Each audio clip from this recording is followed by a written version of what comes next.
Bonjour, je suis Céline, alias Made by Célinette, et je suis ravie de vous retrouver pour l'épisode de mai de mon podcast. Alors, vous remarquerez que je ne mentionne même plus le blog Made by Célinette parce que ça fait tellement longtemps que je n'ai pas publié que ça serait juste une honte de le mentionner. Et par ailleurs, je ne dis même pas podcast créatif, vous allez comprendre pourquoi. Parce que aujourd'hui, il n'y aura pas. Attendez. J'ai fermé la fenêtre parce qu'aujourd'hui, il n'y aura pas du tout de réalisation, ni couture, ni tricot. Voilà, c'est que du blabla. Je vais vous expliquer pourquoi, bien sûr, mais en tout cas, sachez, si vous attendez d'avoir des réalisations, il n'y en aura pas. Je préfère vous prévenir tout de suite, sinon au mois prochain. Pourquoi? Parce que j'ai très peu tricoté. J'ai clairement perdu mon mojo tricot ce mois-ci. Genre, je pense que si j'ai tricoté 2 heures. Ça doit être à peu près tout. Bon, sauf qu'en vrai, il faut que je finisse un test. Donc, il va falloir que je me mette ce week-end. Il me reste une manche en fait à faire, mais voilà, j'ai pas envie. Non pas que le modèle ne soit pas bien ni rien du tout, c'est juste que j'ai pas envie de tricoter. Ça arrive, c'est rare, mais ça arrive. Et puis, j'ai pas cousu du tout, parce que j'ai continué en fait le processus avec Vera du dressing guide, on en reparlera évidemment tout de suite après. Et du coup, j'ai pas cousu parce que j'attendais de voir un petit peu le résultat avant de me lancer dans des réalisations qui ne seraient pas forcément adaptées. Puis je sais pas, j'avais pas envie en fait. J'ai fait plein d'autres choses, mais j'ai ni tricoté ni cousu. Voilà, donc si vous voulez partir tout de suite, eh bien écoutez, on se retrouve le mois prochain. C'est possible que j'ai des choses à vous montrer. Si normalement il devrait y avoir. Et sinon, on va faire du blabla. Alors, on va commencer. Déjà, je voulais vous remercier parce que vous êtes très gentil avec moi en me suivant dans tous mes délires de blabla. J'ai eu l'impression que ça vous intéressait la dernière fois. C'est cool. Là, c'est un épisode que comme ça. Donc, je vais commencer par 2-3 choses. Ouvrir l'esprit, on va dire, entre guillemets. C'était plus la partie podcast, documentaire, lecture, on va dire. Et dans la deuxième, enfin après, je vais vous parler de la suite du travail que je mène avec Vera, donc Dressing Guide. Et plus précisément, je vais vous faire mon retour sur le guide de style. Voilà, donc on en parle tout de suite après. Donc, je n'ai pas du tout tricoté cousu, par contre j'ai lu. Bon, j'ai lu surtout des bleuettes, je n'en parlerai pas. Si, j'ai lu un livre très bien qui s'appelle Merci mais non merci. Attendez, je vais le chercher. Voilà, donc qui s'appelle Merci mais non merci. L'auteur s'appelle Céline Alix donc le sous-titre c'est Comment les femmes redessinent la réussite sociale. Je l'ai lu en une après-midi. Pas très long, mais quand même. Non, il n'est pas très long, il fait même pas 200 pages. Il fait à peine 200 pages. Et en fait, donc cette dame était avocate dans les grands cabinets, notamment anglo-saxons, et a décidé à un moment qu'elle voulait démissionner pour créer sa propre entreprise.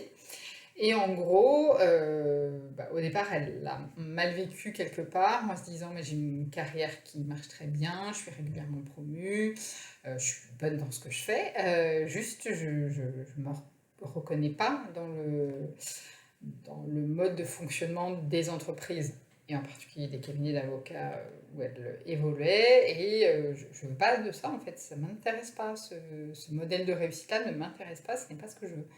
Donc c'est très intéressant. Du coup, comme elle était dans cette dynamique, dans cette réflexion, elle s'est dit, elle se sentait assez mal au départ, un peu en mode lâcheuse, en mode j'ai fait des super études, mes parents m'ont payé des super études, j'ai pas vraiment subi de discrimination parce que j'ai progressé dans ma carrière, etc. Et pourquoi est-ce que je suis pas satisfaite? Qu'est-ce qui fait que oui, voilà, je suis pas satisfaite, je me reconnais pas là-dedans. Donc elle ne vivait pas forcément très bien d'avoir démissionné, et du coup elle a recherché de savoir si c'était que elle ou est-ce qu'il y avait d'autres femmes dans cette situation.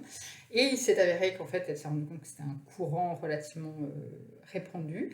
Et donc, elle a fait plein d'interviews, pareil, de femmes ultra diplômées, directrices diverses et variées dans les entreprises où elles travaillaient, et qui ont quitté en fait ces entreprises où pourtant elles réussissaient très bien, gagnaient très bien leur vie, où elles avaient des responsabilités, parce que ça ne leur convenait pas. Et notamment, majoritairement, elle s'est rendue compte que contrairement aux États-Unis, où beaucoup de femmes de ce profil-là démissionnent mais arrêtent de travailler, là, elle était confrontée à des femmes qui ont démissionné mais qui continuent à travailler en montant leur entreprise. Voilà. Donc, c'est ça.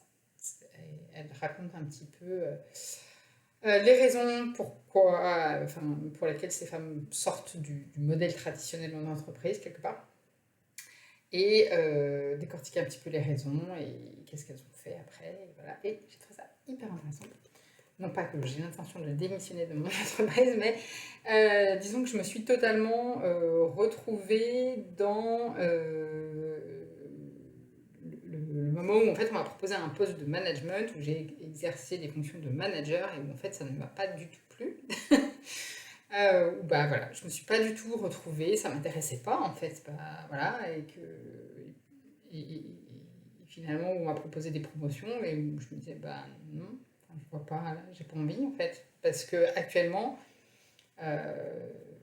je sais très bien que si je suis promue, j'aurai plus la liberté que j'ai aujourd'hui, notamment celle de faire des podcasts un vendredi après. Donc voilà, je vous le recommande, très intéressant. Donc ça, c'était dans les lectures, on va dire, un peu intellectuelles. Non, sinon j'ai lu, mais j'ai pas... Voilà, rien de... Soit j'ai relu des vieux trucs, je relis régulièrement des sagas, voilà. Donc, par contre, j'ai écouté pas mal de podcasts, et notamment découvert 2 nouveaux podcasts que je vous recommande fortement. Alors moi, je les écoute via la plateforme Deezer, parce que j'ai découvert qu'on pouvait écouter des podcasts sur Deezer. Je vous rappelle que je travaille dans l'informatique, il était quand même temps de l'apprendre. Donc j'ai écouté les podcasts de 93 Remède à la mode. Alors en fait, j'ai découvert cette initiative via Instagram, notamment via l'association Dressing Solidaire, qui est une association qui est basée à Pantin et qui en fait propose de mettre en relation des gens qui veulent donner des vêtements corporate, entre guillemets, enfin, de travail, à des personnes en recherche d'emploi ou tout simplement qui ont envie de se reconstituer une garde-robe plus pro et qui n'ont pas forcément les moyens de le faire. Donc oui, ça ressemble fortement à l'initiative La Cravate Solidaire, sauf que là, bah, c'est à titre individuel, donc bah, ça rejoint finalement cette réflexion que j'avais eue moi, sauf que là, on peut le faire à titre individuel. Donc juste avant ce podcast, j'ai commencé à faire des photos pour faire les annonces, et je vais continuer. Enfin, j'ai fait que des photos de trucs noirs, donc je vais essayer de mettre un peu de couleur. Et donc, le Dressing Solidaire est donc basé à Pantin, et c'est une des 3 associations qui se sont regroupées pour créer l'initiative 93 Seine-Saint-Denis, voilà, basée à Pantin. Remède à la mode, donc en fait ces 3 associations se sont associées pour créer des animations autour d'un dressing plus réfléchi, d'un dressing responsable, etc. Donc elles font des ateliers. Il y a eu déjà l'atelier, il me semble, colorimétrie, un atelier sur la teinture végétale, un atelier sur la couture. Alors moi, ça m'a amusée dans le sens où, bah, voilà, étant moi-même couturière et tricoteuse aussi, et menant une réflexion avec un coach en image, bon, bah, clairement, c'était des thématiques qui étaient totalement dans l'air du temps pour moi. Donc, je trouve ça hyper intéressant. Donc, je suis en fait cette initiative parce que je trouve que c'est un travail intéressant. Ce serait tellement bien si on pouvait avoir 92 remèdes à la mode dans les Hauts-de-Seine. Voilà, et en fait, donc, cette initiative propose aussi, entre autres animations qui vont se dérouler sur cette année, des podcasts. Et donc moi j'ai écouté 2 podcasts, le pouvoir des consommatrices, que je trouvais très intéressant, sur comment justement des choix responsables on peut espérer faire changer les choses ou pas via des choix responsables individuels. Et un autre podcast extrêmement intéressant qui s'appelait Comment la mode peut-elle être solidaire au monde, où en fait elle interviewait, c'est marrant parce que une autrice, ça sonne bizarre, qui s'appelle Audrey Millet, qui a écrit La face sombre de l'industrie textile. Et donc elle l'interviewait, elle lui posait, en fait la personne qui anime le podcast avait posé des questions via son compte Instagram, et notamment la question comment la mode peut-elle être solidaire au monde, et elle analysait les réponses, et elle posait la question à cette autrice qui est aussi sociologue dans le domaine de la mode, voilà, pour confronter les réponses avec le point de vue d'un professionnel. Donc très intéressant, je vous recommande les deux, et de manière générale tous les podcasts de 93 remèdes à la mode. Pour l'instant il y en a 4-5 je crois. Voilà. J'ai aussi écouté les podcasts de la chaîne Nouveau Modèle, toujours dans la thématique réflexion sur un dressing plus responsable. Et j'en ai écouté 3 épisodes, donc l'interview justement d'Audrey Millet. Voilà, c'était drôle parce que j'ai pas fait exprès, mais en fait, manifestement, comme elle vient de sortir un livre, elle est interviewée dans plusieurs podcasts sur le sujet, c'est pas très grave, mais c'était intéressant aussi. Où elle présentait donc son livre La face sombre de l'industrie textile. J'ai écouté l'interview de Diane Skemama, je ne suis pas sûre de comment ça s'écrit, Rendre la consommation responsable accessible à tous, et l'interview de Marine Olassia, qui était ancienne styliste pour Inditex, Inditex étant le groupe qui possède notamment Zara. Donc, en fait, Nouveau Modèle, comme vous l'aurez compris, c'est un format sous forme d'interview de femmes, manifestement, autour de problématiques sur l'industrie textile et la consommation responsable de manière plus large. Très intéressant ces 2 chaînes, je vous recommande vraiment, c'est du contenu de qualité, c'est des petits formats, pas comme les podcasts de Delide, c'est des petits formats, plutôt vingtaine, trentaine de minutes, donc vraiment très intéressant, je vous les recommande. Je les écoute quand je vais me promener le matin. Dans un tout autre style, donc vous aurez compris, je réfléchis pas mal en ce moment sur la consommation responsable, le dressing responsable, la garde-robe responsable, etc. Mais une toute autre thématique qui m'intéresse, c'est l'art et l'histoire. Donc j'ai aussi écouté des documentaires sur le sujet. Alors ceux-là, je les ai écoutés via YouTube. Le premier, c'est un documentaire d'Arte qui s'appelle Léonard de Vinci, La manière moderne. Voilà, je vous recommande, toujours de très grande qualité les documentaires d'Arte sur la chaîne YouTube d'Arte. Je mettrai toutes les références dans les notes de podcast, comme d'habitude. Et j'ai aussi écouté 2 vidéos de la chaîne C'est une autre histoire. Alors je ne sais pas si vous connaissez ou pas cette chaîne, c'est une chaîne qui a été créée par Manon Bril, qui est une jeune femme historienne. Et en fait, elle a créé sa chaîne YouTube à l'époque où elle était thésarde. Et donc on la suivait, parce que moi je la suis depuis longtemps, on la suivait dans la rédaction de sa thèse étant sur le sujet de comment est-ce que la figure mythologique d'Athéna a été réappropriée par les époques qui ont suivi. Donc c'est ce qu'elle appelle le relooking mythologique, et en fait elle a fait toute une série de vidéos sur sa chaîne à ses débuts sur le relooking mythologique. Elle a un peu changé de format, vous verrez il y a plein de vidéos sur des thèmes historiques extrêmement drôles, c'est très très drôle. Et récemment, l'année dernière, je m'en suis aperçue récemment, elle avait refait une vidéo à l'ancienne qui est Artémis, le relooking mythologique, que donc j'ai regardé. Je vous conseille, c'est brillant, c'est très bien documenté et c'est très très drôle en plus. Donc je vous recommande vraiment. Et une autre vidéo toujours de la même chaîne, c'était Pourquoi dessinait-on si mal autrefois. Voilà un exemple de thématique qu'elle peut traiter. Là en l'occurrence, c'est mais pourquoi est-ce que les bébés du Moyen-Âge, des peintures du Moyen-Âge sont si laids. Voilà, vous aurez la réponse si vous regardez la vidéo. Donc, mais en tout cas, je vous conseille aussi cette chaîne. C'est vraiment une chaîne aussi intéressante, intelligente, très drôle. Voilà, puis en plus, comme c'est du contenu de qualité, moi je ne peux que vous recommander cette chaîne. Voilà, ça c'était pour un petit peu ce que j'ai regardé, ce que j'ai écouté beaucoup ce mois-ci. Et maintenant, on va passer un petit peu au débrief de donc mon processus avec Vera du Dressing Guide. Alors, comme vous le savez, c'est une coach en images. Je vous invite à regarder tout court d'ailleurs, le podcast précédent pour la présentation un petit peu de la méthode. Et donc en fait, depuis le dernier épisode, j'ai reçu mon guide de style personnel Et je voulais vous en parler, puisque manifestement, vous étiez intéressés par la démarche. Alors, le guide de style personnel, je vais l'ouvrir. Voilà. Il fait 57 pages, donc il est très long, il est quand même assez long. Voilà, ça commence par une photo de moi. Donc je vous rappelle, j'avais rempli un questionnaire en fait, et sur la base de ce questionnaire, elle a élaboré ce guide de style. Donc ça commence par le guide des couleurs, voilà, avec en fait donc, la palette qui correspond le mieux. Donc ça ne m'a pas étonnée, je suis plutôt, ce sont plutôt les couleurs chaudes, nuances dorées qui me vont. Là où j'ai été plutôt étonnée par deux choses. D'abord que c'était plutôt les couleurs foncées qui m'allaient. Alors, en fait, plus généralement, avant de rentrer partie par partie. Sur le guide en lui-même, alors déjà c'est un document dense, hein, Vera prévient, il faut le relire plusieurs fois, c'est beaucoup d'informations d'un coup d'ailleurs. Après on débriefe avec elle, on y revient plusieurs fois, etc.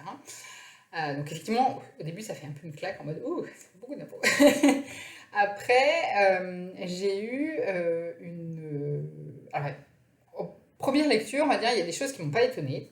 On va en reparler partie par partie, mais il y a des choses qui ne m'ont pas étonnée et des choses qui m'ont extrêmement étonnée, voire des choses où je me suis dit non, pas du tout.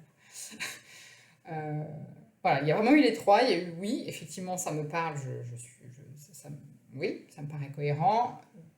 Ah bon? Et non, n'importe quoi. J'ai vraiment eu les trois réactions sur différents thèmes. Et après, en le relisant, il y a eu des choses où au départ, je disais, ah, mais non, n'importe quoi. En y repensant, en me remettant en perspective avec les réflexions que j'avais eues dans le passé, les modèles que j'avais connus dans le passé, etc., etc., je me suis dit, ah bah oui, si, finalement, effectivement, maintenant qu'elle le dit, ça me parle dans le passé, etc.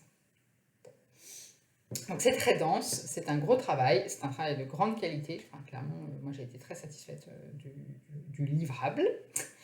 Je pense qu'elle est tombée très juste à la fois sur la palette et sur le style qu'elle m'a proposé, hein, parce que c'est quand même l'objectif à la fin, c'était de proposer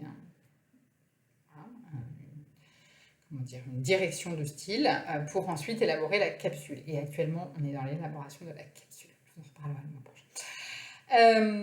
Donc, sur le guide en lui-même, 57 pages, donc, composé de plusieurs parties, les couleurs, donc ça on va en reparler, les couleurs qui vont, les couleurs qui vont pas, des préconisations sur le maquillage, des préconisations sur la couleur des cheveux, comment améliorer la couleur des cheveux, et puis après toute une partie sur la mise en valeur de la silhouette, l'analyse de ma propre silhouette, ensuite des recommandations de robes, de jeans, de jupes, de hauts, de chemisiers, de pulls, de pantalons, de vestes, en fonction de la morphologie.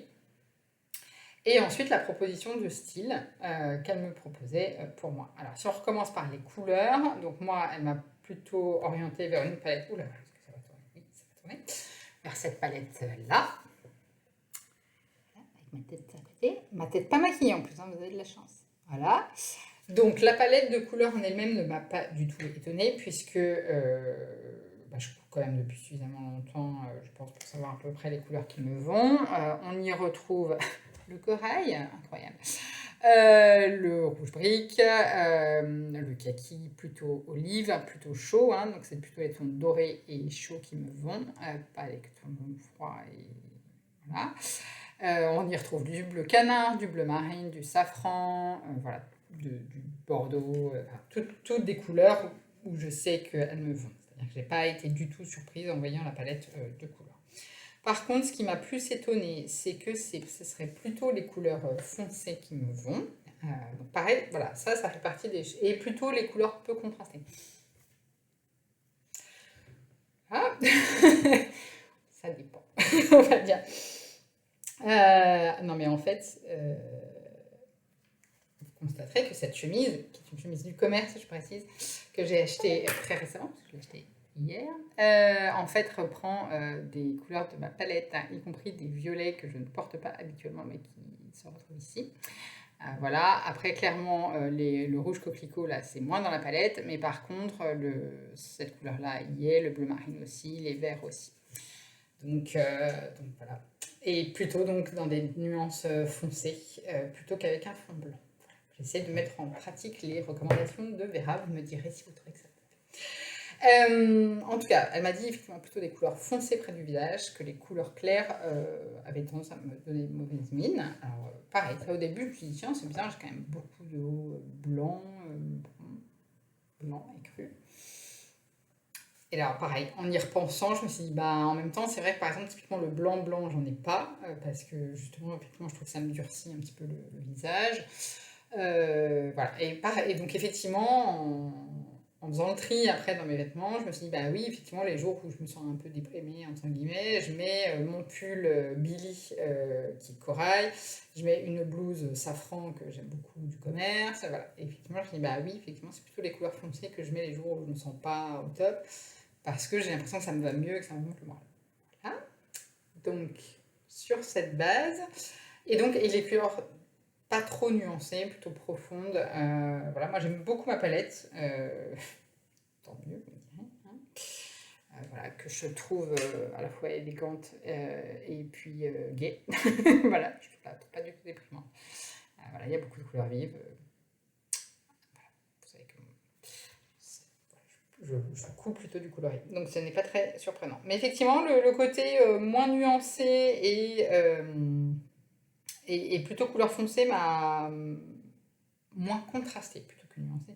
Moins contrasté et couleur foncée m'a un peu étonnée au début, mais en y repensant, je me suis dit bah, que oui, effectivement, ça m'évoquait quelque chose. Alors ensuite, elle m'a mis des silhouettes qui illustrent, des silhouettes qui illustrent ces teintes, voilà, que je trouve toutes belles et élégantes, donc ça tombe bien. Voilà. Alors au début, ah oui, si, une des remarques que j'ai eues, c'était de me dire, c'est pas très gai comme palette. Et pas très gai, pas très estival, enfin, je la trouvais assez sombre. Et en fait, en re-regardant mieux la palette, je me suis aperçue qu'il y avait totalement des combinaisons que j'envisageais très bien de porter d'été. Voilà. Notamment beige kaki, du saumon avec du kaki, enfin voilà, des couleurs que je porte très bien. Et elle a continué effectivement à me mettre voilà, des silhouettes que je me vois tout à fait porter. Ensuite, elle m'a dit tout ce qu'il y a à éviter. Alors, à éviter, évidemment, sans surprise, les couleurs froides et pastel, puisque, effectivement, moi, c'est plutôt les couleurs sombres et chaudes qui me vont. Toutes les couleurs avec un aspect gris, etc. C'est pas terrible sur moi. Et alors, là aussi, pareil, vous savez, j'avais sélectionné des pièces que je souhaitais conserver potentiellement dans ma future garde-robe. Et notamment, j'avais sélectionné 3 pièces. Voilà. Un gilet rose fuchsia fluo, un foulard et un autre foulard comme ça. Et donc en fait le fuchsia c'est pas la couleur qui me va le mieux a priori. Trop contrasté et trop vif et surtout le fuchsia s'attire sur le bleu et donc du coup c'est une couleur plutôt froide et a priori ça ne me va pas trop. Alors typiquement je me suis dit ah bah mince parce que ça c'est une pièce que j'aurais bien aimé garder. Mais en y repensant, je me suis dit, bah, en même temps, maintenant qu'elle en parle, c'est une pièce que j'ai dans ma garde-robe depuis longtemps, mais qui est de grande qualité, puisque c'est un gilet en cachemire du commerce, mais que je porte très peu. Et je me suis dit, bah, alors ça sent bien, vous savez, dans la garde-robe de Charlotte Moreau, ça sent bien ça m'a coûté cher, donc je la garde, même si je la porte pas, vous voyez. C'était totalement ça, et c'est totalement le cas des 2 autres pièces qu'elle m'a dit que... Non, parce qu'en fait, c'est typiquement le foulard rose, pareil, fuchsia. C'est un foulard Hermès, donc voilà, que je n'ai jamais porté. Mais quand je dis jamais, j'ai dû le porter 2 fois depuis son achat il y a 10 ans. L'autre foulard, c'est pareil, bleu ciel, je le porte très très peu, alors que pareil, c'est un foulard en cachemire et que je porte beaucoup plus d'autres foulards que j'ai. Donc, et elle m'a dit, bah, typiquement, le bon exemple, c'est donc ce gilet fuchsia, non, mais par contre, le pull Billy rose corail, oui, c'est plus des couleurs qui me vont. Parce que moins contrasté, et puis chaud. Voilà. Après, bon, elle m'a dit aussi dans le maquillage, je vais aller directement dans les coupes. Alors évidemment, moi, l'analyse de la morphologie, c'est que je suis un 8, ma chérie. Je suis donc d'égale largeur aux épaules et aux hanches, enfin à peu près. Et par contre, j'ai une taille assez marquée. Pour vous donner une idée, je fais un 115 64 de tour de hanche pour un 77-78 de tour de taille. Donc, voilà, ça fait comme ça. Donc effectivement, ce qu'elle m'a recommandé, c'est évidemment de marquer la taille, notamment de porter des pantalons taille haute avec les chemisiers rentrés dans le pantalon. Alors ça, pareil, je me suis dit, oulala, tout ce que je déteste faire, dis donc, ça tombe bien. J'ai vraiment eu beaucoup de mal à me dire, bof, autant pour les robes, j'ai pas de problème, c'est quelque chose, je porte beaucoup de robes à la taille marquée, ça c'est, vous le savez, j'en ai cousu pas mal. Comment elle s'appelle cette robe? Ça va me revenir. Une robe que j'ai cousue en chambray dénime de la Maison Victor l'année dernière, voilà, chemisier avec la taille marquée, enfin la Mademoiselle Joséphine de PM Pattern aussi, que j'adore, qui a la taille pareille marquée là, enfin, toutes les robes taille marquée, j'en porte beaucoup, j'adore ça. Mais par contre, les pantalons, moi je suis une adepte des tailles basses, des slims. Voilà, elle m'a dit, bah, faudrait mieux porter des tailles hautes et plutôt des formes plus droites et avec des matières plus fluides en bas. Voilà, donc bah, c'était raté par rapport à ce que je faisais actuellement. Donc je me suis dit, bah, il n'y a pas de problème, hein, c'est aussi pour ça que je fais appel à quelqu'un d'autre, c'est pour essayer d'essayer d'autres choses. Donc je me suis remis aux tailles hautes et en fait, voilà, typiquement, je me suis dit, mais oui, maintenant que j'y pense, j'en ai porté dans le passé des pantalons taille haute. Quand j'en ai parlé à ma copine Ségolène, qui est une véritable encyclopédie de ma propre garde-robe, puisqu'elle se souvient de tout ce que j'ai cousu, m'a dit, mais oui, tu avais cousu un pantalon de Pauline Alice qui t'allait super bien, voilà. Le Sorel. Voilà. Et effectivement, taille haute, jambes larges. Voilà. Et qui, effectivement, m'avait amené beaucoup de compliments. Ou le Harper de la Maison Victor, par exemple, taille haute aussi, paper bag, qui m'allait bien. Donc, effectivement, voilà, typiquement, en première impression, c'était non, je suis pas sûre. Et en y repensant, je me suis dit, bah oui, effectivement, j'en ai porté dans le passé, et voilà, et, donc, et ça m'allait bien, je sais que ça m'allait bien. Donc j'ai réessayé, et j'aime bien, en fait. J'aime beaucoup, même je trouve ça beaucoup plus flatteur. Alors bah déjà, ça allonge un peu les jambes, c'est bien pour les gens petits comme moi. Et puis, autre avantage non négligeable, je trouve, c'est que ça évite de faire ressortir le petit bourrelet là, sur les côtés. Donc ça, c'est pas mal. Donc voilà, donc typiquement taille marquée. Bon, après, elle m'a recommandé d'autres choses, hein, plutôt mettre l'accent sur le haut de la tenue. Alors par exemple, plutôt porter du sombre en haut et du clair en bas, par exemple. Des choses comme ça. Par exemple, aujourd'hui, je porte un jean taille haute avec une chemise rentrée dedans. Et donc plutôt une coupe claire en bas et avec une chemise foncée. Donc j'essaye d'appliquer ces recommandations comme vous voyez. Et je m'en porte bien, je dois dire. Donc voilà, donc effectivement, essayer de mettre plus de robes parce que ça me met en valeur, on va dire. Voilà. Donc elle m'a recommandé donc, plein de modèles de robes, ceinturées évidemment. Vous en doutez, des modèles de combinaison. Elle m'en a mis une dans ma capsule. Je l'adore, je mettrai que ça. Moi qui n'en portais jamais. Donc plutôt des modèles de jeans taille haute aussi, plutôt cropped, comme vous voyez, modèle 7/8e, pareil, où je ne sais pas si vous vous souvenez, mais pour le Sacha, je voulais essayer, et effectivement c'est une longueur qui me plaît, qui me va bien. Ça met en valeur les chevilles, comme j'ai les attaches plutôt fines, je dois dire, j'aime bien. Les jupes, voilà, les hauts. De manière générale, elle me recommande plutôt des coupes près du corps, mais pas moulantes. Et en fait, moi, je me rendais compte que je mettais beaucoup de choses moulantes, mais que ça contribuait aussi au fait de me sentir mal à l'aise. Parce que on voit tout. donc typiquement, je me suis rendu compte que ouais, en fait, je suis beaucoup plus à l'aise avec des coupes près du corps, mais pas moulantes. Hein. Et typiquement, si vous vous souvenez, la robe Bohan, je voulais justement pas trop moulant à certains endroits. Donc typiquement, ça, voilà, pareil, au début, je me suis dit, ah bon, moi qui porte pas mal de choses moulantes, pourquoi pas. Et en y repensant, je me suis dit, bah oui, mais tu te sens pas forcément à l'aise. Les robes, par exemple, t'en portes pas trop l'hiver parce que tu portes que des robes moulantes, mais qu'on voit le collant. Donc voilà. Donc voilà, petit à petit, ça a fait son chemin. Ça a pris C'était bien qu'on se parle 15 jours après que je l'ai reçu. Non, j'exagère pas 15 jours, mais bien 10 jours après que je l'ai reçu, le guide, et c'était bien, en fait. Donc dans les pantalons, c'est là où on est en train de travailler en ce moment dans la capsule. Je lève les sourcils parce que je vous ferai le compte rendu de la construction de la capsule, mais elle est patiente. Je vais vous dire qu'elle est assez patiente. Je suis un peu chiante. Voilà. Donc les modèles de pantalons, vous voyez, plutôt donc taille haute, plutôt 7/8e et plutôt jambes droites ou larges, à pince aussi. Voilà. Donc on essaye, là, j'en ai encore reçu un aujourd'hui, je ne suis pas convaincue. Forme carotte. Moi clairement, j'aime pas trop les formes carottes. À pli, j'aime pas. Je préfère à pince qu'à pli. Voilà, mais c'est pareil, on fait des essayages, alors on affine.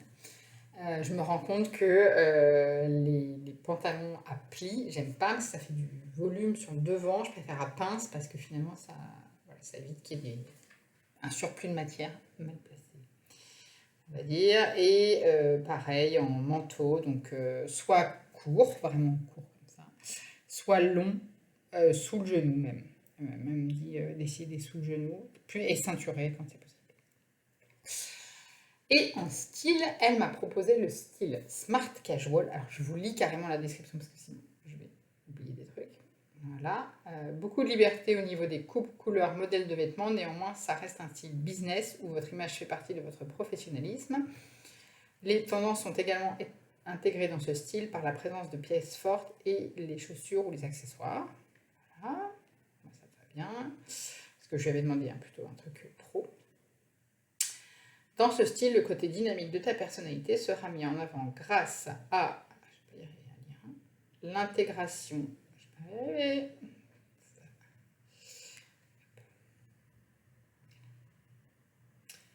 Voilà. Par l'intégration de couleurs, selon ton guide des couleurs, une garde-robe de base avec des basiques plus forts et qualitatifs, présence de pièces maîtresses qui vont renforcer l'image, comme le blazer, le pantalon à pince, les matières qualitatives et les mélanges naturels, laine, lin, soie, cuir naturel, daim, ce qui me va très bien.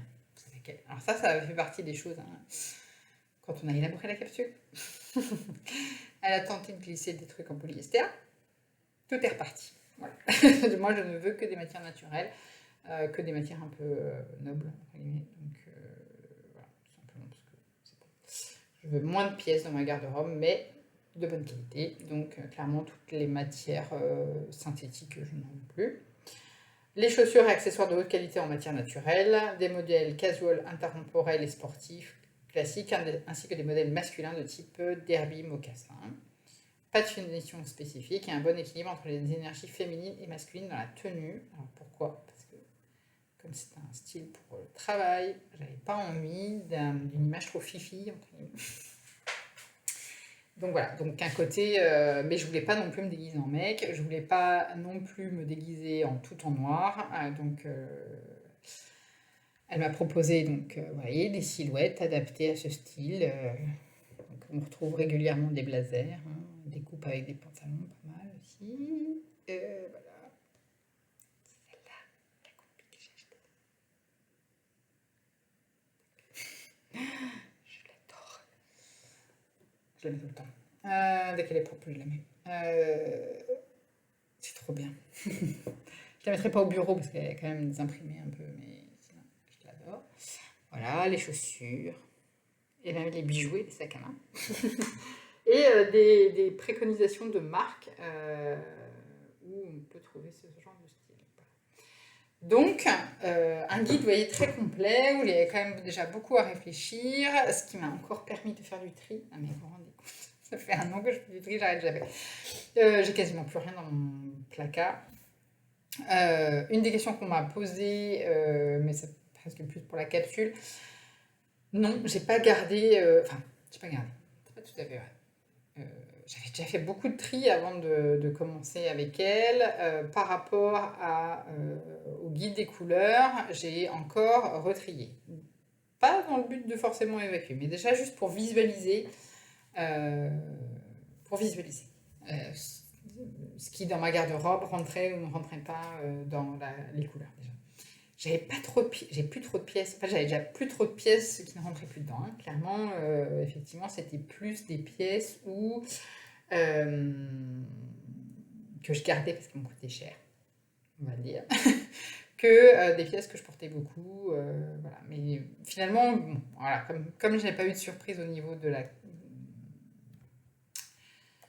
palette, voilà, je vais y arriver. Bon, bah, c'était déjà cohérent, il restait plus grand chose finalement là-dedans. J'ai mis de côté mes slims, que je ne pouvais plus voir de toute façon, parce que en fait, je me rendais compte que j'avais encore gardé des pièces, bah, parce qu'il fallait bien que je me mette un truc sur les fesses, quoi. Et mais j'en avais marre, quoi. Et en fait, mes slims, je les ai mis de côté sans regret. Et depuis qu'on a commencé à faire la capsule avec Vera, je les ai plus portés. Et mon Dieu, mais je m'en porte très bien. Voilà. Donc, il n'y a pas eu de problème de ce côté-là. Je les ai mis de côté sans regret. Je ne les ai pas achetés parce que je voulais être sûre, on ne sait jamais. N'est-ce pas? Donc, j'ai fait le deuxième portant virtuel de Charlotte. Hein. Mais voilà. J'ai regardé aussi dans mes tissus. Alors, il se trouve que en fait, j'avais acheté quelques tissus avant de commencer qui marchaient bien avec ma nouvelle palette. Donc, attendez, il faut quand même que je cache ma chemise parce que. Non, mais j'adore cette chemise. Vous me direz. Je trouve qu'il me va bien. Voilà. Donc, il y avait celui-là. Ah oui, parce qu'elle m'a dit que c'était plus le beige doré qui m'allait bien que le blanc cru. Parce que je savais déjà plus ou moins, hein, clairement. Voilà, donc ça qui rentre bien dans ma palette, hein, vous voyez, beige, Atelier Brunette, hein, dernière collection. Non, Atelier Brunette. Oui. J'étais en train de me dire que c'est du CY6, hein, c'est de l'Atelier Brunette. Voilà, c'est de la dernière collection avec des touches de Bordeaux. C'est tout à fait dans les couleurs de ma palette. Je sais pas ce que je veux faire avec. En fait, j'hésite entre... si on va faire un peu de couture quand même. J'hésite entre me faire un icône, mais voilà. J'ai plus envie en fait d'un modèle avec des manches montées que des manches raglantes déjà. Donc j'hésite à me faire soit un ondé de Direndo, parce que comme je porte maintenant plus de pantalons taille haute, j'hésite à me faire un ondé, qui est un sweat court. Soit me faire le dernier modèle de Closet Corps Pattern qui s'appelle, je sais plus, Montréal, je crois. Ils sont basés à Montréal en fait, donc ça me perturbe. Non, c'est le My End Sweatshirt qui n'a pas des manches montées en réalité, mais qui a des manches basculées un peu comme le M-Lock. Et en fait, ce que j'aime bien, c'est que...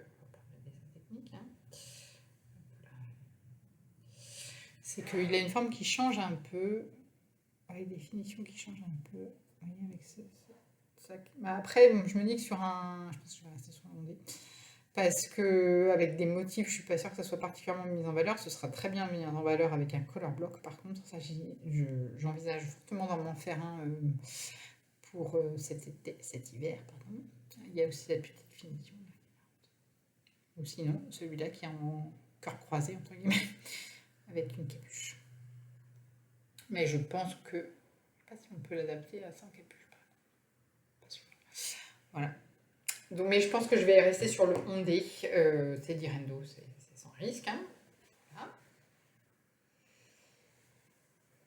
J'ai aussi celui-là. Plutôt des couleurs sombres, vous voyez. Mais pas celui-là. Voilà. Un bleu canard. Qui est une couleur que je porte régulièrement l'hiver, mais que j'aime bien aussi porter. Enfin, je pense qu'avec un jean, ça passera très bien.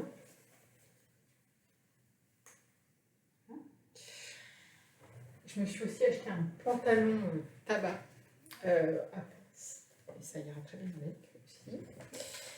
Par contre, j'hésite sur le modèle parce que ma première idée c'était le top Gilly, qui est un débardeur col V avec un petit nœud devant. Mais comme mon pantalon c'est plutôt pour porter au boulot, j'hésite à me faire une vitamine avec des manches courtes pour aller avec, mais pour pouvoir la porter au boulot. Parce que par contre, le Gilly, je le porterai pas. Ensuite, là, il rend pas du tout la bonne couleur. C'est un jersey bambou de chez Pretty Mercery. Je sais pas si t'es cousette le lin. C'est du lin viscose de chez Pretty. Ça, c'est un jersey viscose de chez Pretty Mercerie. Vous ne voyez absolument pas la bonne couleur. C'est un kaki olive blonde, on va dire. Voilà. Donc ça, je pense que ça va être un trop top version jersey. Et j'ai celui-là qui est plus bordeaux que marron, comme vous le voyez à l'écran. Voilà, qui est un jersey viscose, je crois, de chez Cousette.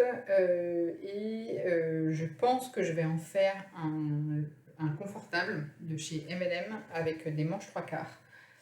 Parce que j'aime bien aussi l'été, quand il fait un peu frais au bord de la mer, avoir des choses un peu plus légères. Et comme c'est une couleur qui passera bien cet hiver aussi, je pense que je vais faire plutôt ça. Un top à manches longues ou 3/4 à roulotter l'été et puis à portée normale l'hiver. Ça, c'était pour la palette. Ah oui, donc je disais qu'en termes de tri, il me restait plus grand chose. Donc je vais recoudre un petit peu. Il faut juste que je trouve la motivation de m'y mettre, hein, mais je vais y arriver. Je sais pas. Je suis un peu en panne là en ce moment. Je pense que c'est comme on se consacre beaucoup à la capsule, je fais pas mal d'essayages et tout ça. J'ai envie de penser à autre chose que des fringues. Du coup, je ne coupe pas trop.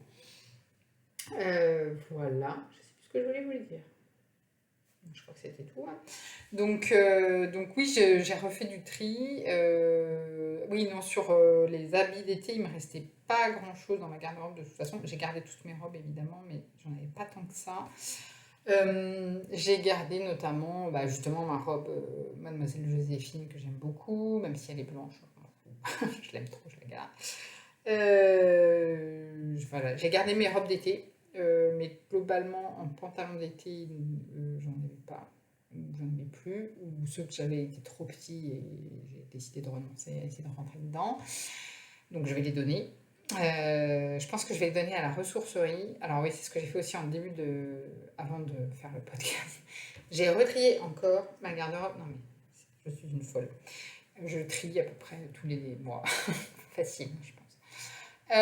Donc j'ai fait une pile ressourcerie dans laquelle il y a des vêtements du commerce, mais pas particulièrement corporate. J'ai mis de côté pour le dressing solidaire les vêtements du commerce corporate, voilà, de boulot quoi. J'ai mis de côté les vêtements faits main, voilà, faits main. Parce que je ne sais pas encore quoi en faire, parce que je ne peux pas les donner à la ressourcerie, je ne peux pas les donner au dressing solidaire non plus, parce que c'est pas des vêtements du commerce avec des tailles standards, donc voilà. Et en même temps, j'ai pas envie de les donner à la boîte, parce que comme ils sont faits main, sans étiquette, etc., c'est sûr qu'ils vont être jetés, brûlés, ou je sais pas quoi, mais en tout cas, ils vont certainement pas être mis en valeur.